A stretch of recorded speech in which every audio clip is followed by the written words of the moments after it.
Um alerta, pessoinhas da história. O Facebook ele ameaçou tirar essa semana do ar a página sensacionalista, alegando que ela produz notícia falsa, que ela fere as normas da rede social. Parece meio sem sentido, porque o sensacionalista é uma página de humor satírico do jornalismo, que se auto-intitula isenta de verdade. Então, toda publicação vista no site do sensacionalista tem essa pegada de um humor feito a partir de fatos que aconteceram ou que o jornalista retrataram. Mas a gente não pode perder de vista que trata-se de uma ficção. Ou seja, o sensacionalista está zoando os jornalistas. Mas por que o Facebook agora alega que o sensacionalista produz notícia falsa? Visitando a página do sensacionalista, percebe que a última publicação que teve punição provavelmente foi numa postagem que o sensacionalista entrevista o coronavírus. As respostas são as melhores, porque são analogias a eventos que ocorreram naquela semana. E olha, eu digo provavelmente porque o Facebook não deixa muito claro o que está punindo e nem o porquê. Quem administra a página sabe que só existe 3 informações disponíveis. Verde significa nenhuma punição nos últimos 90 dias. Amarelo significa uma punição e quase sempre essa punição ela incide sobre postagens excluídas ou a distribuição. E a distribuição é limitada, né? E o que significa essa distribuição limitada? Teoricamente, o Facebook ele distribui qualquer publicação para cerca de 10% das pessoas que curtem a página, né? Então, se esses 10% eles interagem, essa publicação ela é distribuída para mais pessoas até viralizar.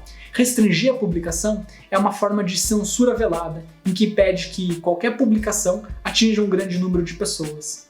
Já a punição vermelha, que é algo que o Facebook deu pro sensacionalista, era quase um ultimato de exclusão. Nova reincidência é exclusão. A questão é essa, o Facebook ele nunca disse o que é uma infração, nunca foi específico pelo menos. O Facebook ele já excluiu páginas grandes, como a página Meu Professor de História, com mais de 1 milhão de curtidas, e a página História e Imagens, essa várias vezes, também próxima de 1 milhão. O Facebook ele permitiu a disseminação de informações falsas pela extrema-direita, né?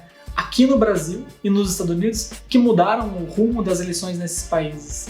Essa tentativa de censura ao sensacionalista, ela precisa ser entendida numa rede de acontecimentos mais amplos. Nos últimos meses, diversas instituições têm pressionado o Facebook para mudar o seu funcionamento em relação às notícias falsas. Várias empresas elas passaram a boicotar os anúncios na rede social devido ao ativismo e à pressão popular. Ou seja, as pessoas elas pressionam as empresas que se veem obrigadas a boicotar o Facebook para não serem boicotadas, né? Esses movimentos são organizados como o Stop Hate for Profit, né, e Sleepy Giants, que já ganhou uma versão brasileira e que tem mostrado resultados promissores, né?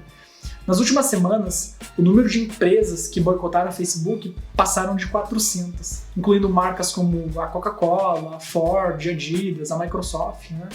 Numa tentativa desesperada de amenizar o prejuízo, então Mark Zuckerberg, o CEO do Facebook, ele marcou uma reunião com essas empresas que boicotaram e mais recentemente marcou uma reunião com os líderes dos movimentos que pressionam pelo boicote no Facebook.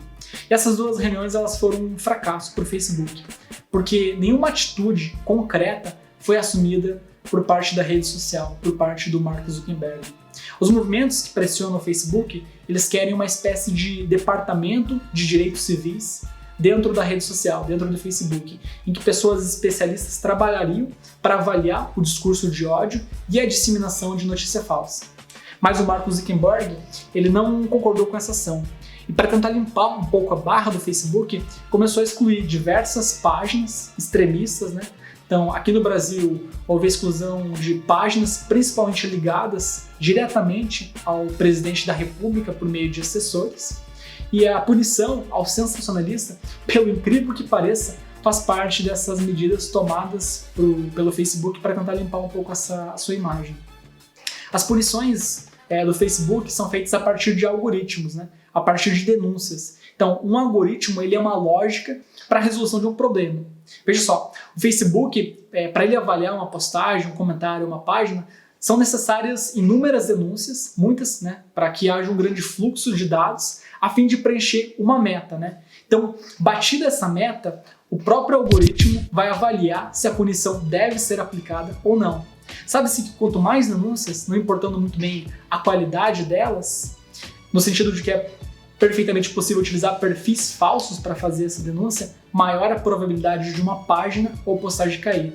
A tentativa de censurar o sensacionalista é uma clara resposta às cobranças dos movimentos sociais organizados contra notícias falsas.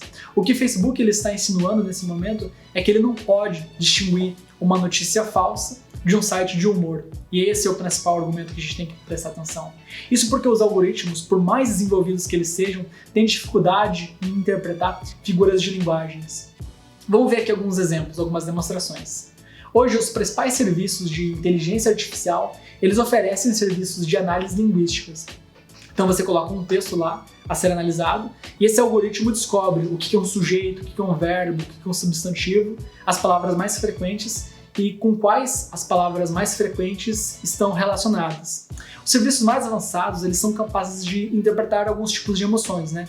E isso aqui que é importante. Quando, por exemplo, eu vou no algoritmo e escrevo a história da história é um ótimo canal, há um retorno de um valor positivo, que significa que a frase é positiva. Quando eu escrevo a história da história não tem o devido reconhecimento, né? Me desculpe pela cara de pau, o valor retornado é negativo. Ou seja, é uma frase pessimista. Agora, se eu coloco frases sem um sentido literal, ou seja, figuras de linguagens, o algoritmo ele não consegue detectar o sentimento. Por exemplo, eu poderia comer um cavalo. O valor retornado é 0. Não engolirei mais sapo. Valor retornado 0. Digamos que é mais ou menos essa lógica precária que avalia as suas denúncias no Facebook. É por isso que as denúncias que você já fez levaram meses para ter retorno, isso se tiveram. Ou a publicação ela não teve a cota mínima de denúncias, ou o algoritmo viu que não tem problema algum. Já publicações como a do sensacionalista, perdão, eu tô com um pouco de tosse, mas não é coronavírus, eu acho, ela sempre corre o risco de cair, porque como ela atinge um grande número de pessoas e tem um grande número de denúncias, o Facebook ele avalia várias vezes e pode derrubar as postagens. Por mais avançada que seja a inteligência artificial hoje, século 21, 2020, ela ainda não sabe diferenciar um livro de história que se propõe a contar o que aconteceu para um livro de romance literário, que a partir do que aconteceu formula um novo enredo.